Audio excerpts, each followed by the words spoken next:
For me, the 2022 year started with a bang. I competed in a Brazilian Jiu-Jitsu tournament, and I placed first in gi, that's the pajama-looking things, and second in no gi, that's the tight shirt and shorts, more like submission grappling or wrestling. I had a terrible adrenaline dump, and before my first match, I felt my legs were going to give out. I'd had a few feelings of this earlier in the year with nervousness and anxiousness, but I didn't really recognize what it was. But that day, in January of this year, I stepped onto the mats and competed anyway. As the year went on, though, I was faced with some serious family illnesses and some disheartening diagnoses. This added stress, plus my own post-traumatic stress and day-to-day work and home pressures built to a boiling point, and then my mental pot boiled over, and I had a full-blown panic attack. It was this awakening I didn't want, but one that I needed. So, in this week's episode, the last week of 2022, I'm sharing 7 valuable lessons I learned over the past year. More importantly, I'm going to share how you can learn from my challenges and kick off 2023 on the right foot.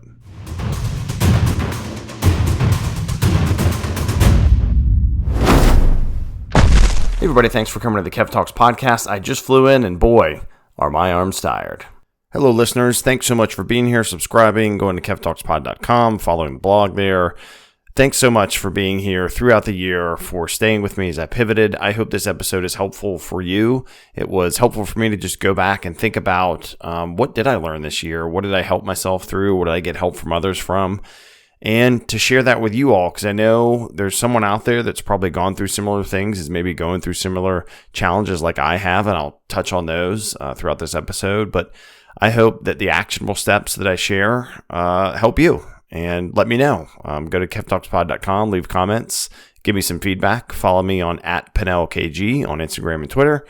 Let's get into this list. So these are my top 7 lessons learned from 2022. My number 1 is to get a hold of your vices before they get a hold of you. Now, for me, I've always enjoyed a good beer or a bourbon. For a stretch earlier this year, though, I started to enjoy drinks daily as a way to cope with stress, which, as you all probably know, is not great, but it's pretty prevalent, particularly in COVID, post-COVID times, particularly in my genre of veterans and first responders, and just, I got in that habit. After my panic attack, I stopped drinking, though, for 4 months. I stepped into Alcoholics Anonymous meetings thinking, man, I've got to get help with this. This is a contributor. And it was, I wasn't managing my stress well. It helped me learn it wasn't my only contributor. But I also learned that in the room, if you've never gone to an Alcoholics Anonymous meeting, it's an extremely welcoming group. I joked with my wife that it's like jiu-jitsu. It's a group filled with people from all walks of life, and you're welcome immediately. And you will never understand it unless you've been there. And I also researched the SMART recovery process, which is more of a therapeutic-based process and some actionable steps that way. Alcoholics Anonymous is not necessarily faith-based, but it's faith-backed. I'll use that word, and that, you believe in a higher power, and that helps you. I also learned about myself, and honestly now, I am drinking way less than I was before, and not every day, and I have a much better relationship with alcohol. So if there's one quick action that I probably should add to both this as I go and read off the post that I made on KevTalksPod.com, it's to have a reset, right? Do a reset. If you find that you're drinking a lot, in general, right? Alcohol is just not good for you. Even red wine, the amount you'd have to drink to get, even though we enjoy it, but we like it, right? And so, but if you have a problem with it, you need some help. So it's to take a reset, give yourself some time to not drink. See how it is to go for a couple of days if you're drinking every day, or a week or a month, do a dry January or sober October or something like that. And if you're having problems, find a support group, right? There's links to that on this post that I'll link in the show notes. Like Alcoholics Anonymous, there's groups everywhere, rooms as they call them. There's also SMART recovery groups everywhere. In fact, near me, there's one for veterans and first responders specifically. It's also a national program. It's not quite as established or as big as Alcoholics Anonymous, but it's well known.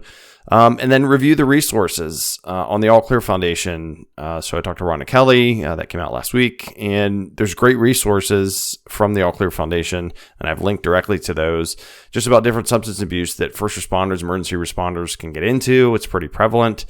And what I found super helpful, one, I found, when you reach out for help, like I didn't, I kind of secluded myself and just dealt with it and thought, I exercise, but is to talk to friends with some familiar backgrounds. I have a buddy of mine, one of my best friends, who I served with. We were both hospital corpsmen in the U.S. Navy, so young kids exposed to death and trauma and things. And he's gone on to be a firefighter for 16 years, fire captain now. It was very, very helpful to talk to him, to both get some real talk and to get some perspective and to realize you're not alone and other people are going through some shit too, right? And that's very helpful. So the first thing is whatever vice you have. For me, I started drinking too much and I had to get a hold of it, and it didn't help the other parts that I had to fix. So that was very helpful for me to do a bit of a reset, take some time off, let my body and mind heal from that aspect, and get to the second one. So the other thing I've really done, and I've kind of done this, is number 2 is find a way to give more than you take.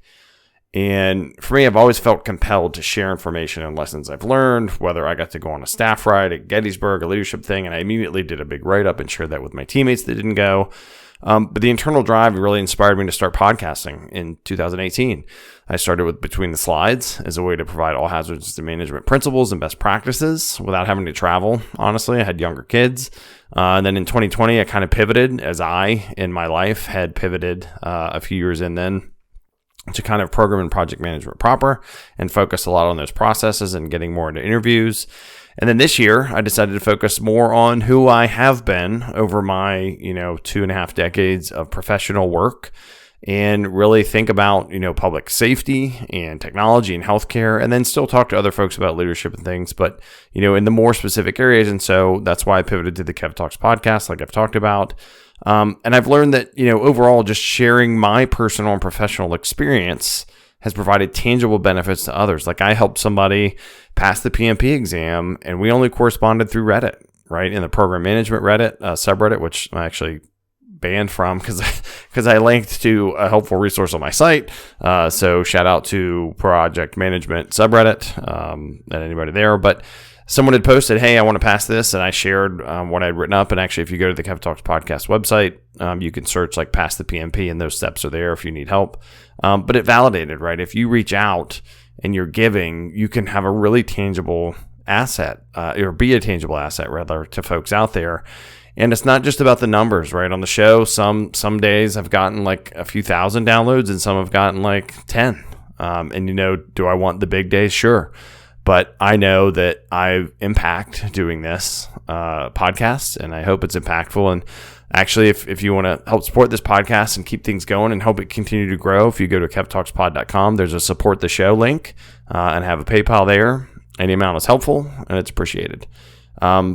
Actions that I think you can take, and I've taken these, is, again, post helpful information on LinkedIn, right? So share what you've learned in whatever amount of time you've worked in your profession as a post or an article on LinkedIn. It's got huge exposure. So whether you're trying to grow a business or just be helpful, you can get it out there. You can throw it right out there. Just, use something like Grammarly, write it up pretty well.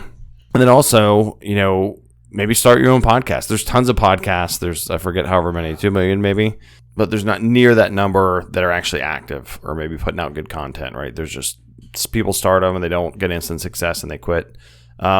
Another thing that I started doing, so I started getting the matcha frappuccinos from Starbucks. That's the green tea frappuccino. I usually get the mocha frap. It's pretty good. It's a little frou-frou, but I like it. It's tasty. I don't get them all the time. I buy the people behind me's coffee. I just do it, right? So imagine you're in line and you pull up, and if this has happened to you, I hope you felt great. And they say, oh, it's paid for, right? And it's a little thing. You could do that, or you can contribute, right, to a school that's paying for people's education or new books, or go through your closet, go through whatever and donate things, but something to give back. And when you focus on others, it also helps focus less on maybe whatever thing you're going through. And that's been really helpful to me. Number 3 for me, and this is huge, and it's a very practical thing, is to get more and/or better quality sleep. I realized my sleep hygiene was awful. Like I was staying up late watching TV, action movies, or fight videos. And I didn't realize at the time, because I was having, a few drinks, that it kept my brain in fight or flight mode, right? It kept it stimulated. You're watching these things. It doesn't calm you down. It's not helpful before bed, and so in addition to abstaining from alcohol, I reduced my pre-bedtime liquid intake just overall, so I didn't have to get up to go to the bathroom as much, and I learned to practice better sleep hygiene. And that's, I have links to those, but it's turning the lights down a few hours before bed, disconnecting from devices. But I also changed my mindset, and this was huge. And if you go to kevtalkspod.com and look for Got Sleep, whole episode focused on good sleep stuff. Practice. But I started to not linger on the negative thought of, I didn't sleep my 8 hours or 7 hours and I woke up 4 times last night. And when you stop thinking like that, you stop perpetuating the negative cycle of sleep. And that is huge. And you have to get to that point, because I got bogged down with feeling like shit in the morning and being upset about it. And it just doesn't help. So again, the actions that I took and that you can take: disconnect from the online world 1 to 2 hours before bed. That's hard to do. Our phones are just constant, right? But grab a book and turn the lights down a bit so you can still see. Watch the video I linked to on the show notes. It's about cognitive behavioral therapy for insomnia. And learn about some more benefits of sleep from an expert, Dr. Tracy Marks. Go to her YouTube channel. It's super helpful. She was also on the podcast, so you can listen to that episode on any platform. On this show, on the KEV Talks podcast. Number 4, lessons I learned and I think you could benefit from is to reaffirm your why and then step towards your how. When I was exhausted, feeling depressed and anxious, and I felt like I couldn't go on, and not like I didn't want to, so not like suicidal, or just more I didn't know how. Like I would wake up and maybe I slept 3 hours and I felt really bad, and just, my mindset was negative. I reiterated to myself my why, right? I thought of my strong, supportive wife of 21 years, my 3 beautiful sons.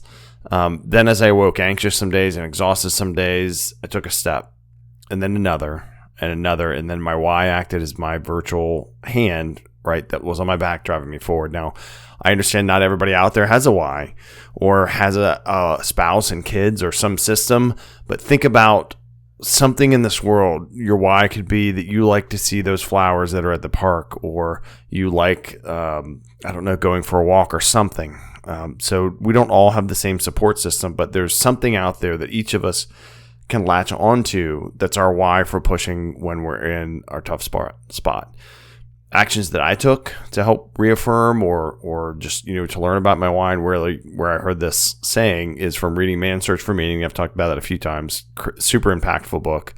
And then think about your why. So read that book or listen to it. And then now that you know your why, or when you know why, think about how you're going to move towards that, right? So baby steps. You don't have to figure out the whole plan now, but, Google's a great thing. YouTube's very helpful. So if you can work towards your why, if you have questions about your why, Reddit's helpful. I mean, the online world is actually pretty helpful. A key, though, here is don't let your emotions or thoughts take over, right? Emotions are fleeting. As you know, if you've ever gotten mad when you're driving, right? You get mad real quick and then it goes away, hopefully, soon after that, or in some other time. But emotions aren't forever, and thoughts don't necessarily reflect reality, right? So if you had a negative self-talk, negative thought about somebody else, it doesn't reflect reality. So you can't let your emotions take over. You can't be thinking, oh, well, I thought this, so that's just the truth, and that's just how it's going to be. Humans are amazingly resilient. And you'll read that in Man's Search for Meaning, from someone that lost his family, his parents, and his pregnant wife to the Nazis in concentration camps, Viktor Frankl, and then became one of the most influential humans on the planet in history. And so that's just amazing to me, and really struck me and strikes me today.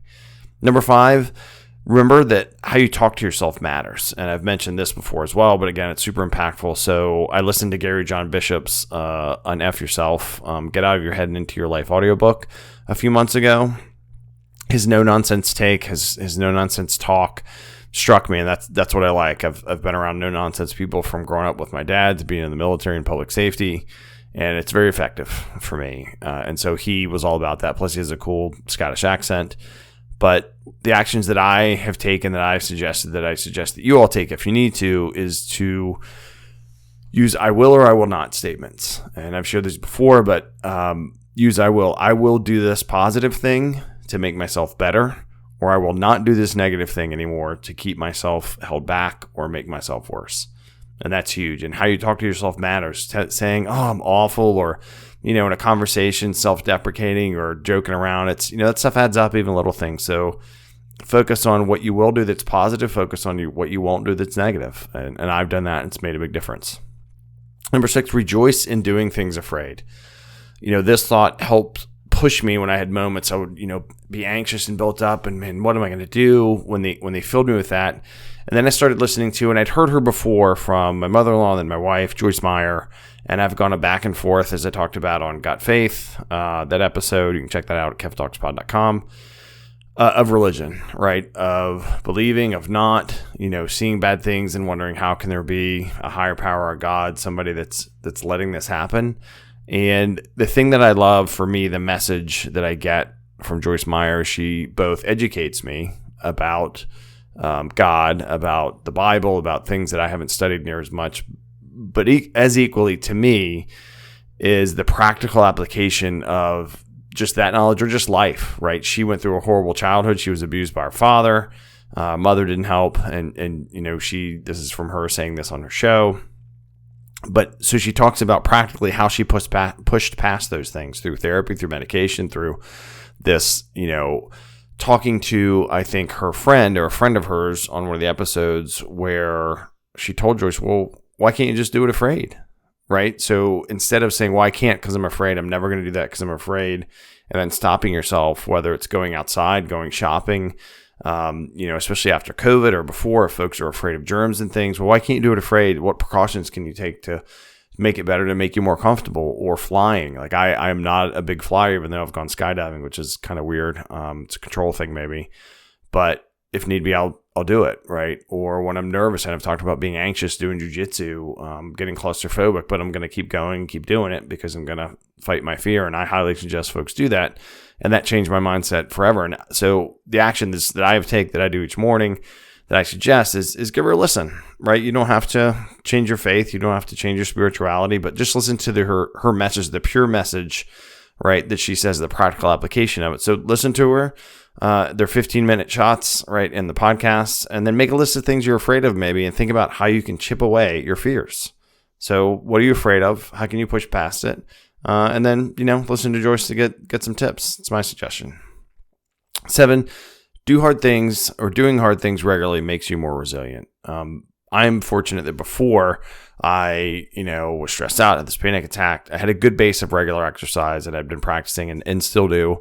Brazilian Jiu-Jitsu, both very hard, right? I would do really hard, high-intensity interval trainings or heavy weights or run hills. Jiu-Jitsu is insanely hard. You're grappling people, trying not to get choked or limbs broken. That sounds pretty violent, but that's the basis of it. But it's also a great time with folks from all walks of life, and you're bonded by this struggle where you're learning a very practical, very effective self-defense and traditional martial art, and it's just awesome. And so having that base really put me in a situation to be able to be more resilient when I was, like I mentioned earlier, exhausted, didn't know how am I going to get through this day. I felt awful, and it really made the difference. And so the actions that I have taken and will continue to take, and I suggest for you all, is when you feel anxious, remember the motto, move a muscle, change a thought. And that struck me from Emma McAdam from the Therapy in a Nutshell YouTube channel.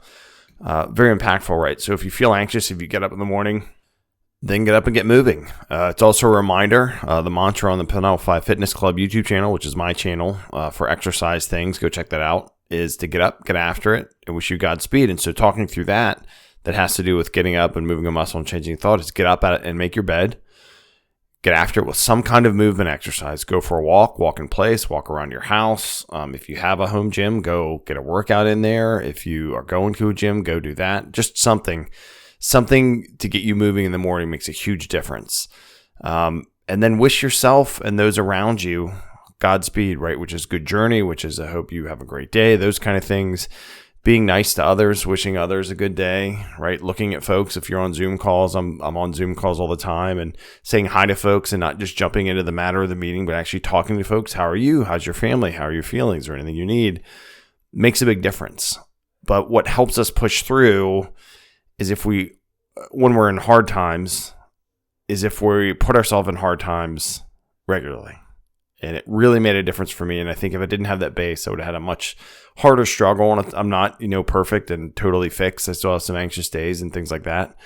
But I put the work in. And that's again, a key that I kind of knew, but that was very helpful to hear from Joyce Meyer too, is you can have all this stuff, you can believe whatever you want, but you as the human being, you as the person have to put the work in. And I've seen this on Reddit and I've seen it other places, and there's a lot of woe is me. And I've been there before. But at some point, the woe is me has to become, okay, how can I get some help and how can I push past this? And there are many resources, a lot of which I've mentioned.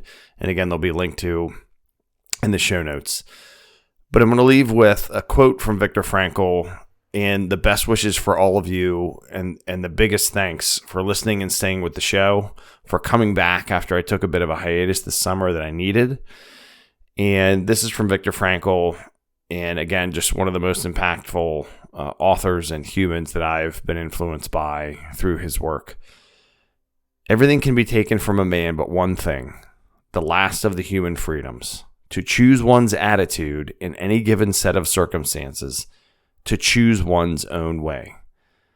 I hope these words echo. I hope you choose your own best way in 2023, that you enjoy those freedoms that you have. And I thank you for being here, for listening to me.